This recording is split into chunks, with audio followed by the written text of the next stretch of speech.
have the privilege of visiting with Emma Adams today. She is Miss Thurston County's teen, and she was crowned back in October and is now in process of getting ready for the Miss Washington Teen Pageant, which is just a month away. Oh my gosh, it's scary. It's coming up quick. Yes. How are you feeling? How's everything going with preparations and all of that?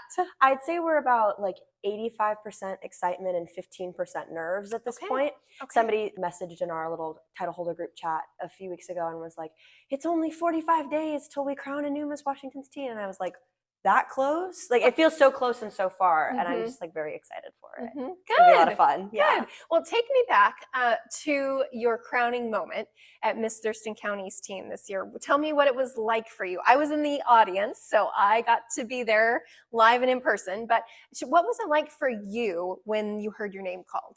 Well, to be honest, I was not expecting to hear my name because I had anticipated our first runner-up. I was like, she's my girl. When I had, you go in your brain and you pick your own winner, I was like, that's the one. She's going to win. Gracie Barnes, that's the winner. And so when they called her name for first runner-up, I was like, they're going to come out and say, and our winner is, oh, actually, hold on, we've messed up. There's been a miscalculation, or we wrote the name wrong. We got the letters mixed around. And so when they said my name, I was like, oh, this is serious. And I just remember, like, I couldn't see for about 2 seconds. After the fact, Keith Kruger told me, he was like, Emma, you have to stop putting your hands in front of your face. But I remember my jaw dropped so bad that I had to go like this because I didn't know what else to do in that moment. I feel like I'm about to sneeze. I'm sorry. I'm not crying because of the moment I have to sneeze. I just was like in utter shock. It was not at all expected. And then just in that moment, I was like, this is what I wanted. I get to do the job that I set out here to do. And I was just like in tears. I was so shocked and so excited. Yeah.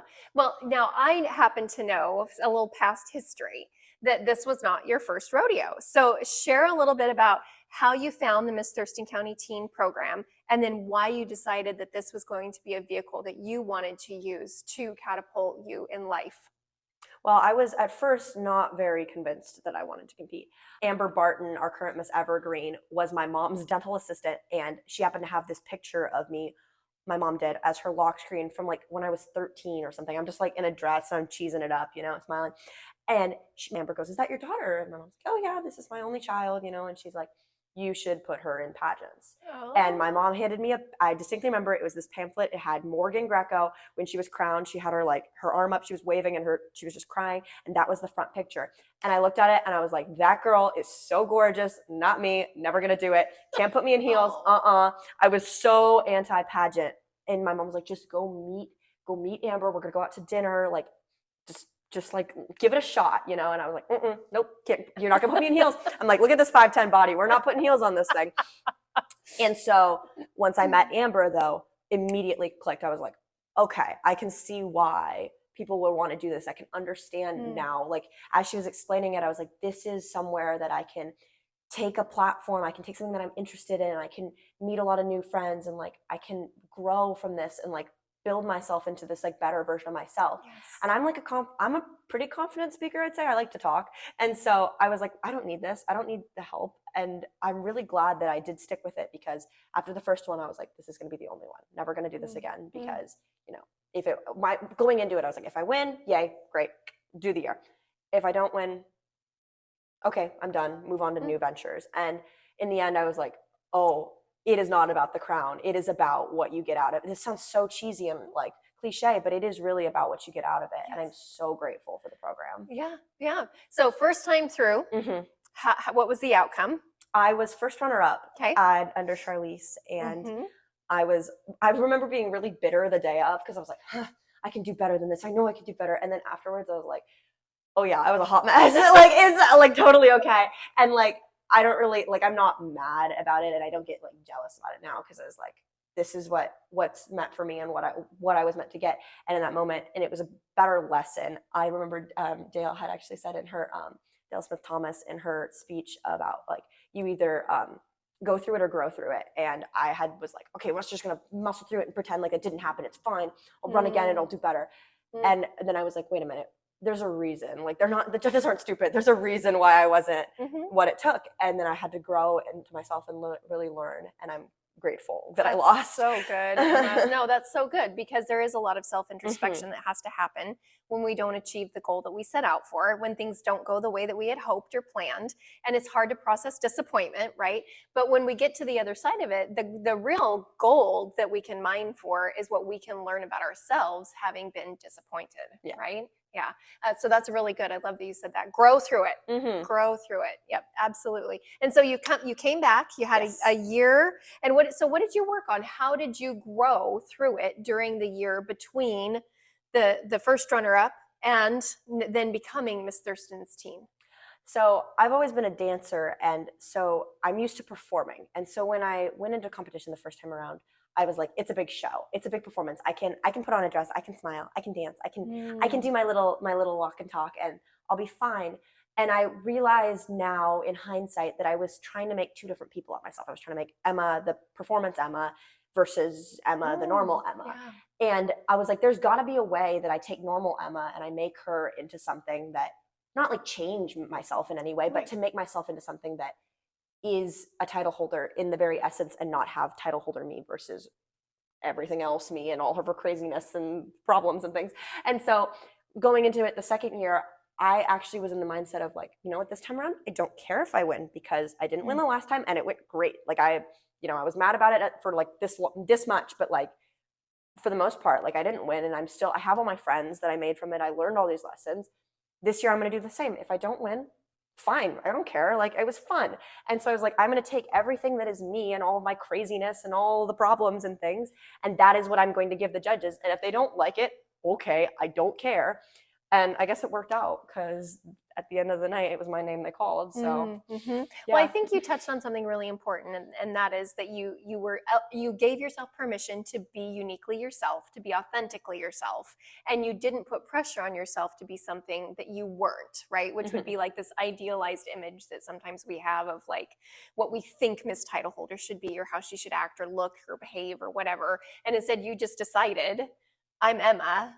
And that's what I'm bringing uniquely to this experience. I'm going to let that shine, and then the judges can make their decisions, and the cards fall where they may. But I'm here to have a great time, right? Yeah. And I think that's something that's so important, especially at the teen level, is giving yourself permission to be uniquely you, but have a darn good time doing it, right? Yes, indeed. It's so easy to slip into, I don't want to say imposter syndrome because that seems like too much of an umbrella term, but I looked up to these girls in the system. I looked up to these idols, and I was like, oh, well, she answers the question like this, so maybe I should try to say it like this. And she walks this particular way, and maybe I should try to figure that out. And while imitation is a great form of flattery, I think it's important not to lose yourself in the process, which was the mistake I made the first time around. Okay. Good learning. Yes, Good learning. indeed. Growing through it. Uh-huh. So you and I were talking off camera a few minutes ago about something that you really value as part of competition, and that's what happens behind the scenes. It's not even the on stage part, which is fun unto Yes. itself, Yes, right? indeed. As a performer, right? You're like, I love the stage. You wouldn't be doing this at all if you didn't love the stage.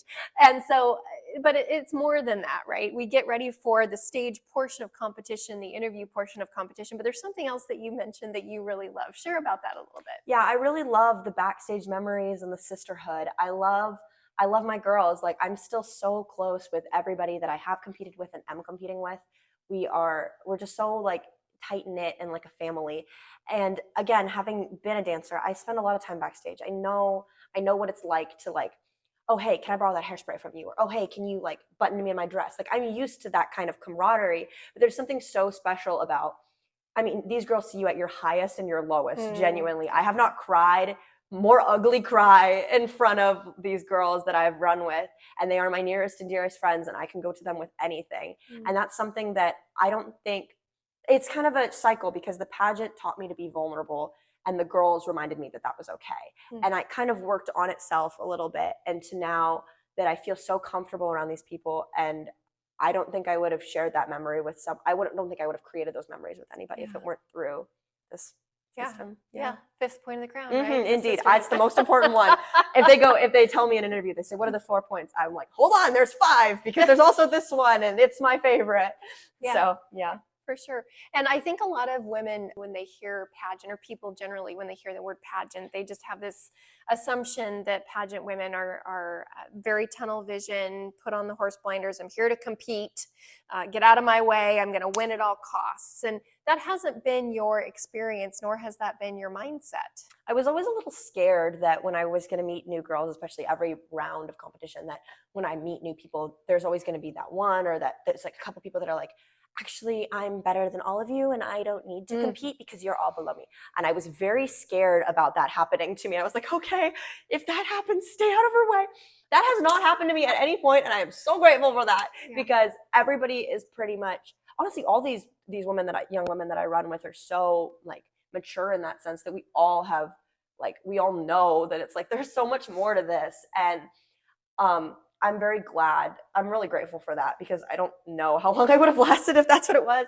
But I'm really grateful to know that, like, we all are in it for the experience and for the good of it. And I'm not worried that by winning, somebody else is gonna be like, oh no, I hate her guts, I have to hate her because she beat me. It's like, Right. No, it's not that. Like, they built me into this person that was able to carry the crown and represent all of us. Yes. Yes, it's so healthy when you look at it that way. And again, a lot more fun. Yes, indeed. So there are some things about you that are unique. So share a little bit. You are, where you go to school, how old you are, what year you are in school, and what your plans are for academia post-secondary. Yeah, so I'm a junior at Annie Wright Schools. I'm almost done. Got a week and a half left, and then I'm free for the summer, which is so excited. I'm 17, and after I finish high school, I want to go into some form of law or forensics or some sort of criminal psychology. I'm honestly not sure. I have so many different like paths that I want to go to, but the unique thing about this field is that if you want to go into law, you still got to get your bachelor's degree, and so I can kind of study what I want for my first 4 years and figure out where I'm going with life. And so I'm looking into sort of a forensic psychology aspect of secondary schooling, to then after then go, do I really want to be a lawyer still? Because I'm very good at arguing as it is, but we'll see how it changes as I get older. Or to move into a more scientific field, because I'm kind of big on science. Yes. Yeah. So, and that ties into your community service initiative. So share a little bit about how that career interest also ties into your service. Yeah, so Out of the Cold, which is the name of my service initiative, focuses on the advocacy and fundraising for unsolved homicides and missing person cases. So this is like a long-standing interest that I've had since I was young. And getting to tie that into my service is a really big deal, because I didn't think that I would be able to work with these sorts of cases until I was a big kid in the police force, or a lawyer, or a scientist, or something like that. Yeah. And this kind of work allows me to get the more personal nitty-gritty side of things, because when you're thinking about it through a science lens, it's so easy to go, oh, those are the numbers, oh, those are the facts, those are the details. Let me Sherlock Holmes my way through this. Yeah. But the advocacy side has taught me so much more, in that I get to see like families, and I get to interact with these loved ones of these cases who have been missing for so long. And there's such more heart to it than I had ever anticipated, having wanted to work in this field. So I get the kind of drive from both angles to bring justice. Yeah. Yeah. Okay. So I have a question then. Is real life anything like true crime that we see on television shows and hear about? I would say it's similar in some ways, in that technically all the facts are the same, but it's so easy when you listen to a podcast, which I'm a big podcaster, or watch a movie or something, to forget how long these things really take. And it's like, you see these that are talking about like, oh, finally after 20 years, this unsolved murder has been solved. But it's like, okay, we're hearing about it in the course of a 25-minute episode. And so to me, it's 25 minutes. Whether or not I know it is or not, it feels like 25 minutes. But having worked with these families where they're like, we saw her kids graduate, we saw her kids like grow up, we saw her family move on, and like this sort of thing happened. It's like, oh my gosh, 20 years is a really long time. Yes. And so you don't think about it that way. And that's something that I wish there was a way in media to make a little bit more clear, so that it was a little, because it touched my heart as soon as I realized how big the time discrepancy is. Yeah. Wow. And you've also had the opportunity to actually interact with some law enforcement personnel at this point, and get to know some of the different agencies that come together when a cold case is being reviewed, or more funds are being put toward it. To share about that a little bit.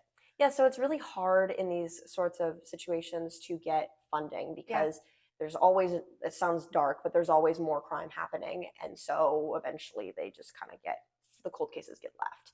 And so I work with a lot of organizations now that provide external funding, like in grants and sorts of things, to help those law enforcement agencies, because it's so easy to want to pin the blame on law enforcement. And while I'm not necessarily defending them, they also can't do anything at some point. And it's like they don't have what it takes. They don't have the manpower or the money. And so I like to help, to give my external assistance as, just your standard old civilian here, and help where I can to bring these cases, because we all have the good intent to help these cases that have gone cold.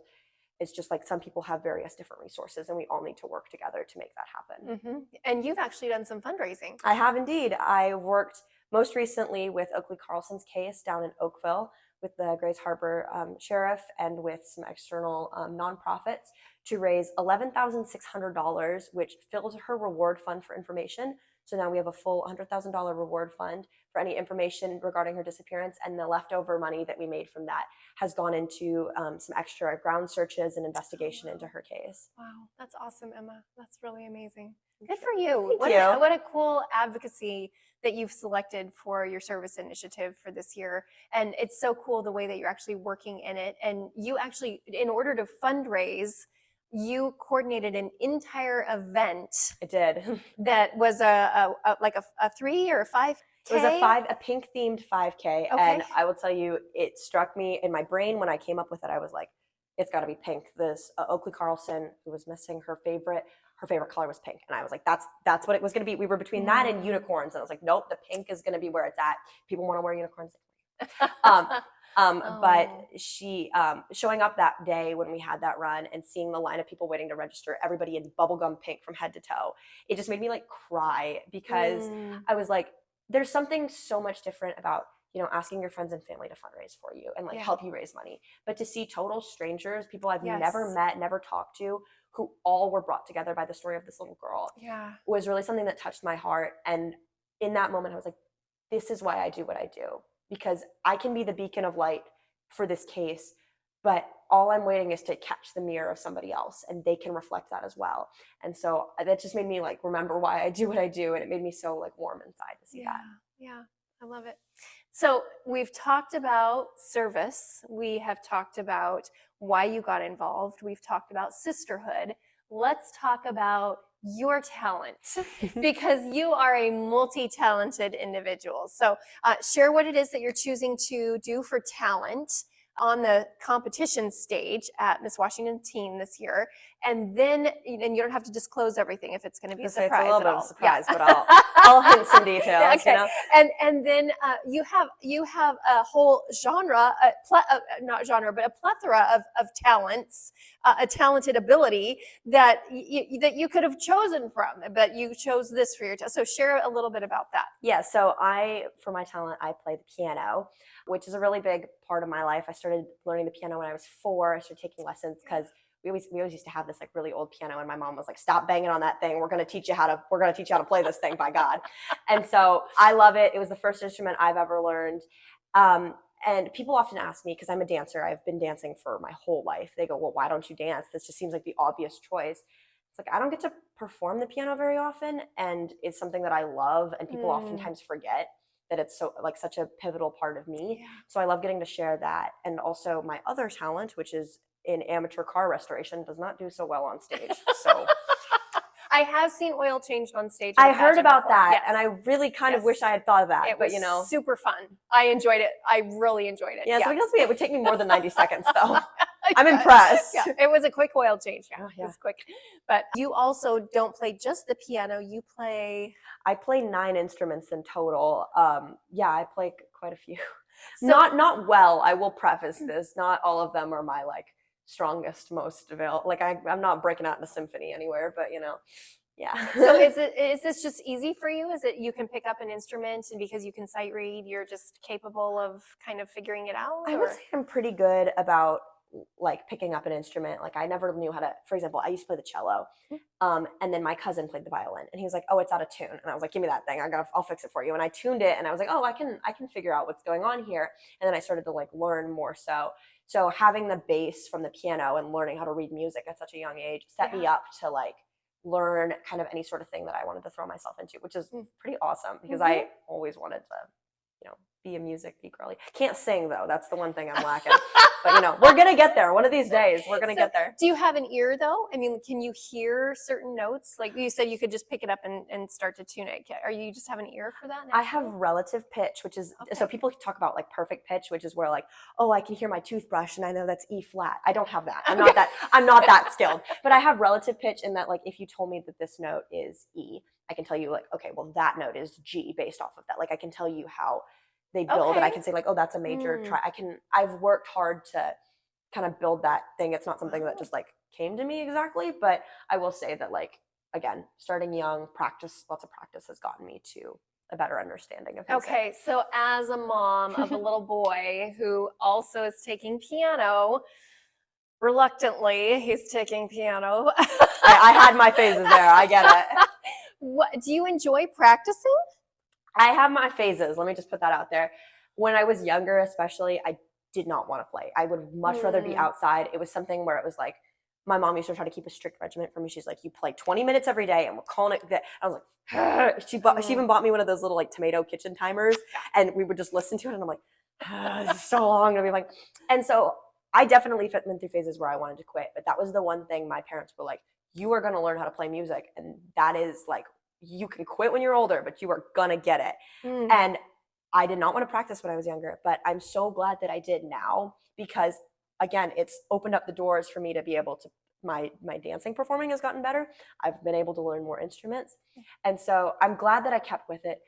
Some days I like practicing. Some days I don't. It is really hit or miss nowadays. And now as I've gotten a little bit more advanced, it's more fun because I can play more pieces that are fun instead of like hot cross buns every day for 20 minutes. But, right. 4-year-old Emma was also very sassy. Let me just put that out there. But it's definitely one of those things. I definitely think you should keep him at it. Keep him at it. All right. I'm very glad I didn't quit when I was younger. Yeah. So how many years of piano? You said you started when you were 4. So that would be, oh God, I can't math.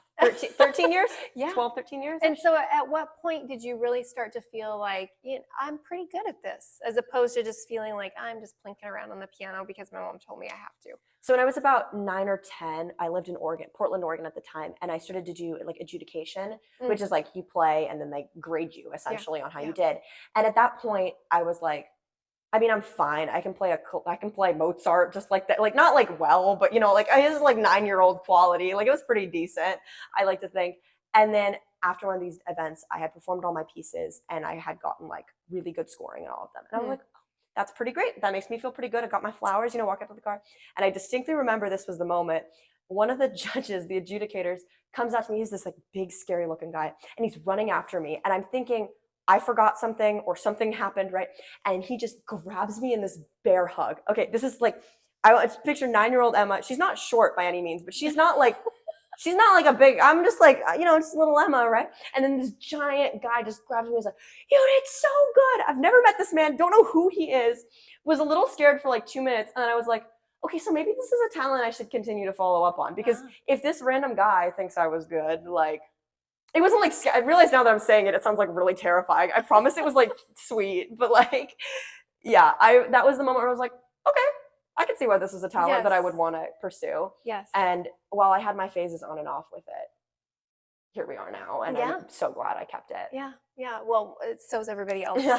Really enjoyed your performance of Pirates of the Caribbean at Miss Thurston County's teen. Can't wait to see what you're going to bring to the Miss Washington stage. It's going to be fun. So let's talk about one final thing, and that would be your presence and poise on stage in your evening gown and in your fitness attire.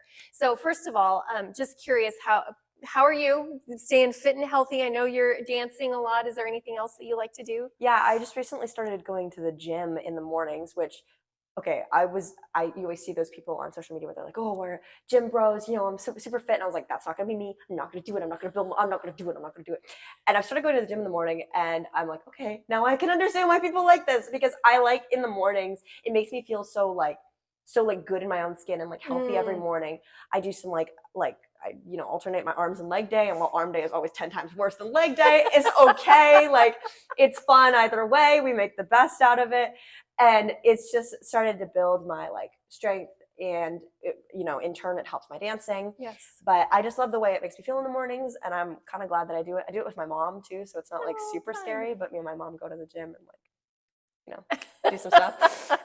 That's kind of how I stay fit on a regular basis. I try to walk my dogs pretty regularly. I have an Australian Shepherd with a ton of energy and a French Bulldog who would much rather stay at home. But that must be you know, interesting. oh gosh, one of them, you can only take one at a time. It does not work to take both. Okay, yeah. But I try to walk them pretty regularly, especially because the Aussie, you know, has a lot of energy. Mm-hmm. But with my schedule, it happens sometimes. It doesn't happen all the time. But I think that honestly makes it more special because when we do go walk, everybody's involved and it's fun. So yeah, that's great. And then for evening gown presentation, what's your favorite part about evening gown? Is it the gown? Is it modeling the gown? Is it, you know, being out there on stage and having this moment? What do you love about that phase of competition? So it's kind of a mix of the gown itself and how I feel on stage. I have a wonderful aunt. Back when she used to live in the Philippines, she made wedding gowns and she went to school for it. And like, this was her whole job. She loved making wedding gowns for people, for like families. And so when we started competing, actually this most recent year, not my first year, I was like, hey, Auntie, can you make me a gown? And she said, let me get right to work. And she made this like gorgeous green gown. I don't know. I'll probably put a picture, but it was beautiful. It was so special to me because I knew it was not like a custom gown where people talk about like, oh, this is my custom gown. And I'm like, oh, that's so cool. And that's gorgeous. And that's amazing. But it was special to me because I knew she had made it specifically with me in mind. And it was just like, it was in her living room, and my poor uncle was been vacuuming sequins for the past 6 months trying to clean up after it.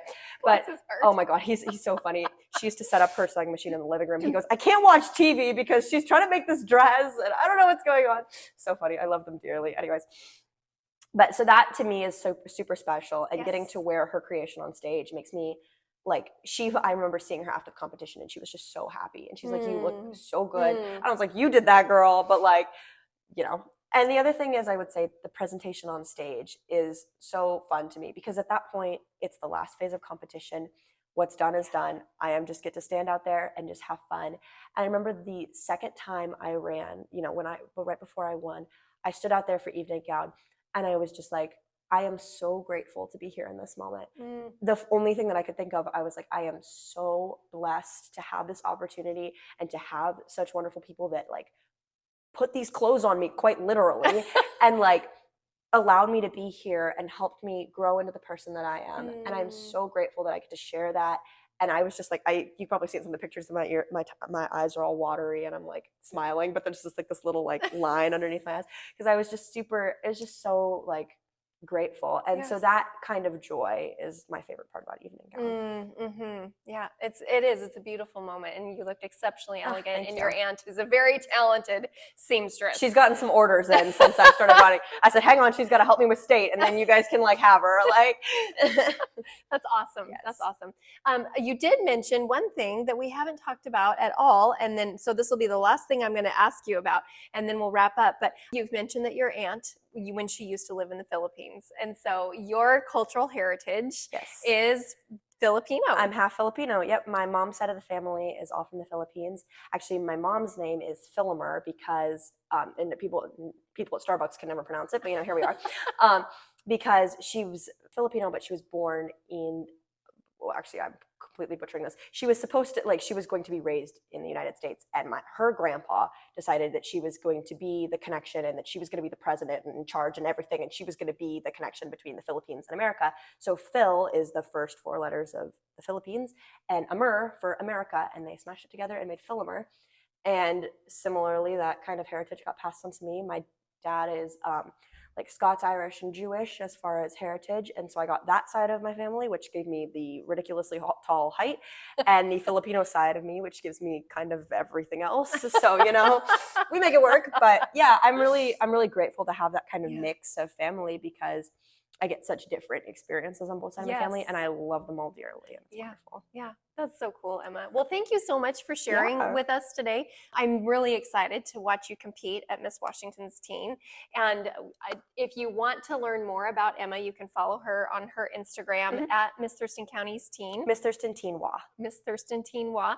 And are you posting? You're not posting on a personal page. I do have a personal page. Do you? Okay, you want to share that? Yeah, it's Phillimer54. It's actually my mom's name, 54. Okay, awesome. So, and she's posting all kinds of really cool things about her service initiative, if that's something as well that catches your interest to learn more about what she's doing. So, thank you very much. Thank you.